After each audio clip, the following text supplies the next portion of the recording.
Let's start with an example of a multi-server system.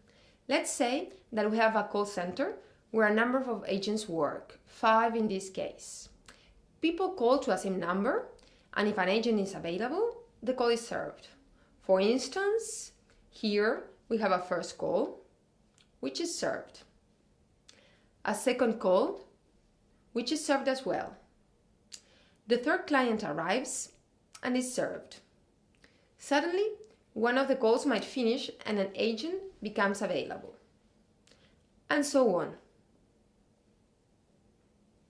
Let's assume that due to some problems in the call center, if there are no available agents, the arriving calls are lost, as in this case, when all agents are busy.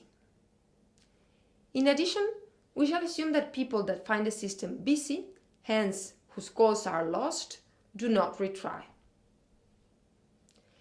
Under some assumptions, we can model this kind of situation as an MMCC system, as we have seen in previous weeks.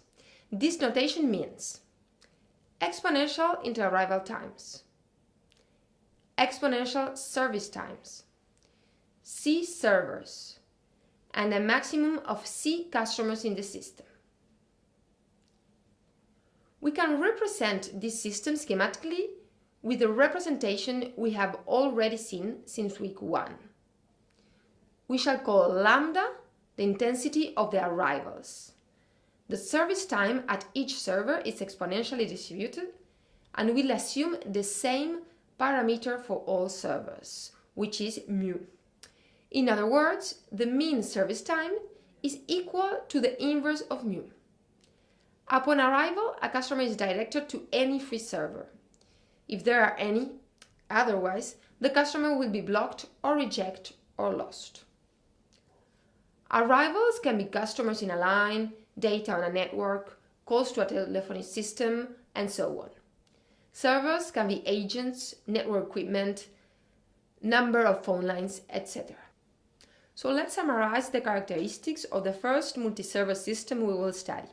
We have arrivals that follow a Poisson process. We have an exponentially distributed service time. There are a number C of servers altogether. There is no waiting area, which means that if all servers are busy, a new coming arrival is blocked. And let's go back to the question we asked at the beginning of the week. Why study such systems? The kind of answers we are going to be looking for are, for instance, how many agents to plan for in order to provide a blocking probability that is smaller than 1%, meaning that fewer than 1% of the incoming calls are blocked. So let's use the tools we have already seen in previous weeks, which will allow us to answer questions like these. The transition diagram allows us to study the system. We define the state as the number of customers in the system, so we can have 0, 1, and up to C customers in the system. These customers arrive with a rate lambda, so the transition rate between all pairs of consecutive states is lambda. And what is the total service rate?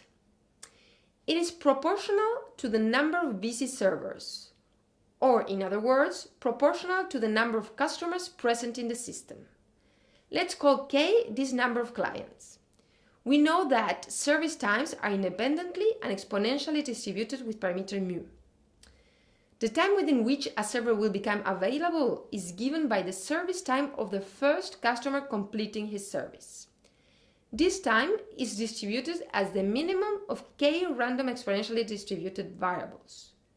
As we saw in the first week for 2 random variables, the distribution of the minimum of K identically and independently distributed exponential random variables is also exponentially distributed, with the parameter being the sum of all the involved parameters.